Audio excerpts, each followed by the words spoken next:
Uprisings in the middle of Ukraine are ensuring that Ukraine can no longer join the EU. This war is coming to an end. Zelensky made a serious mistake, which will now ensure that in the next few days we will hear that this war is over because we can neither give them NATO membership nor European membership nor weapons. That was a step too far. Let's take a look. These images are brand new from Ukrainian state television and compare them to our grandmothers against the right.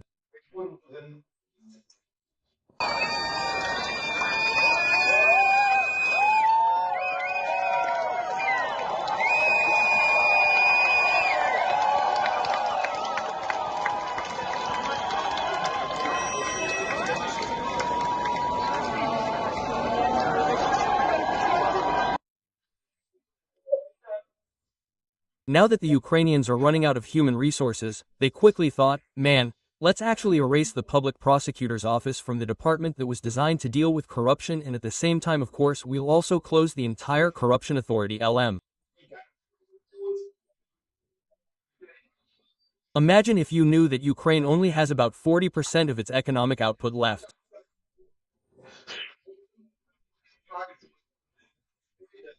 Power outages are the order of the day, and the images you were supposed to see of Odessa were nothing more than a pile of crap from rich young people who simply went overboard. While the civilian population is now clearly stating that we have an absolute shortage of skilled workers. That is really worrying. Our people have either fled or died in the war, and Ukraine is simply running out of personnel, so that it can no longer withstand this war. And how they have treated the people, you can see briefly here. How men are captured and forcibly recruited. And it is precisely because of these images that Ukrainian women are completely turning their backs. And once again, the civilian population can do nothing for Putin or Zelensky. They are so fed up and are now rebelling in Ukraine because they are afraid that their men will be taken there. Constant artillery fire, lunar landscapes. And if you also think that you do not want such a future for your children or for yourself, then please leave me a like and subscribe so that we can show these videos to many more people and also sensitize people here in Germany to what they are actually shouting about on the streets.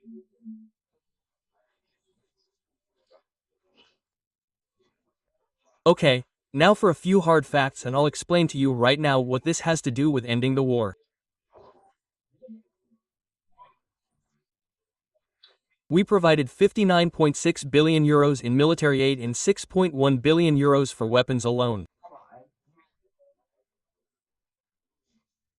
The question is, where is the difference and where exactly is it spent? I'll go into more detail about this in a later video, because this is where things get really controversial. 362 million euros have now been spent on training the remaining Ukrainian soldiers, who are dwindling by the way.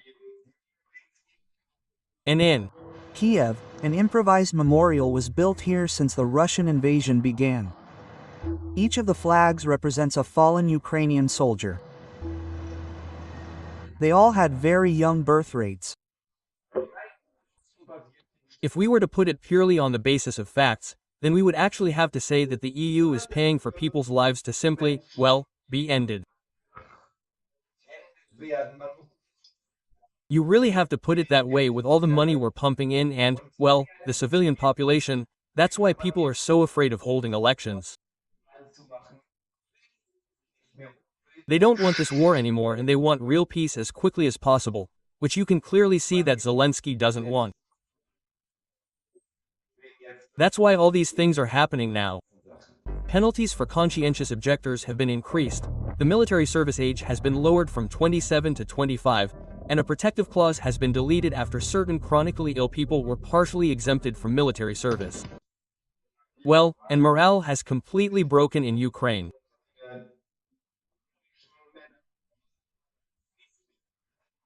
Ukrainian men simply don't want to go to the front anymore because they've now also noticed what Zelensky is about to tell you, and of course they're incredibly paranoid and they pray every day that this war will simply end, just like me.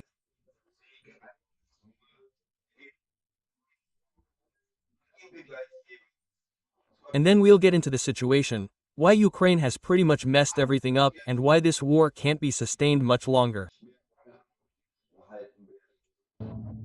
Ukrainian President Volodymyr Zelensky stated in February 2025 that at least 45,000 Ukrainian soldiers would have been killed and 390,000 wounded by that time. Estimates by military experts assume much higher figures.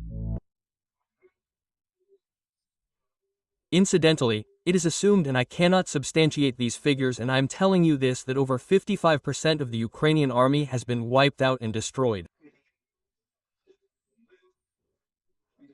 Unfortunately, I cannot play that here because it comes from a YouTube video and I do not know the truth of it. Of course I could imagine the whole thing, but why can the EU know? Why can't Ukraine join the EU anymore and the EU no longer accept Ukraine?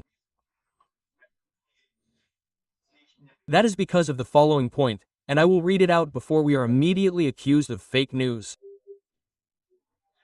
Croatia had to wait almost 10 years to even get the reforms through in order to join the EU. And the main focus was on protecting minorities and not just drafting anybody, especially not mentally ill people.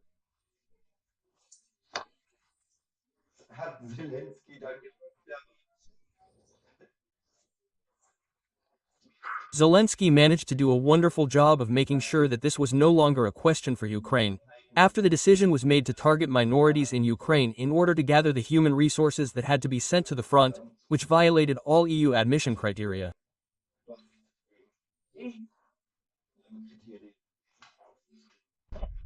This is how Hans-Peter Heilhacker can communicate with his new Ukrainian employee. 40% of Ukrainian business players, the really big ones at the very top, say they have reached the threshold of a critical shortage of skilled workers. If the video weren't so sad, I would say, hey, we have enough Syrians and Albanians, we can give you enough, they get citizens' income anyway because we don't have any jobs for them. But this time it's really so worrying that the economy in Ukraine is on the verge of collapsing, and then even Germany, with all its money, simply won't be able to help anymore.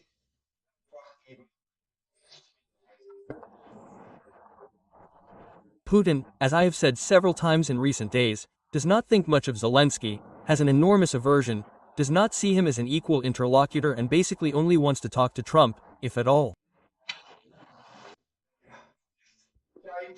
Yes, and it seems as if Trump and Putin are sitting down at the same table in China. I wish I could experience that again. And I tell you, I believe that when these three actors sit down at the same table, then we will find out when this whole war will end and when what I am showing you now will stop. And now I will move on to my personal conclusion. A Ukrainian tries to cross a river into neighboring Moldova. Now to my personal conclusion of the whole thing.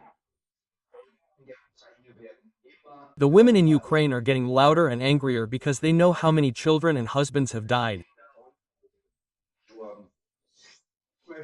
I would like to absolve myself of all the politicians out there. I am concerned about the person who was there, who simply did not deserve to lose his life because of some geopolitical tensions. People are fleeing on air mattresses, on small boats, well, from forced conscription, only to end up on lunar landscapes. I'll tell you like it is, this war will probably end.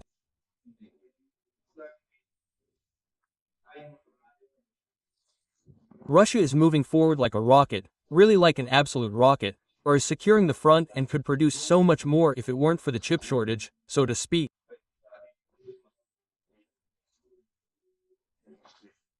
But we see that Russia is making it. You can also hear about it in the press. Almost every day you hear about the worst attack since the start of the war. What I'm wondering is, How often have there actually been the worst attacks since the start of the war, and what was actually going on with the start of the war? Was that much less serious? I think it's coming to an end. Why? Because Ukraine simply doesn't have any more people to maintain this front.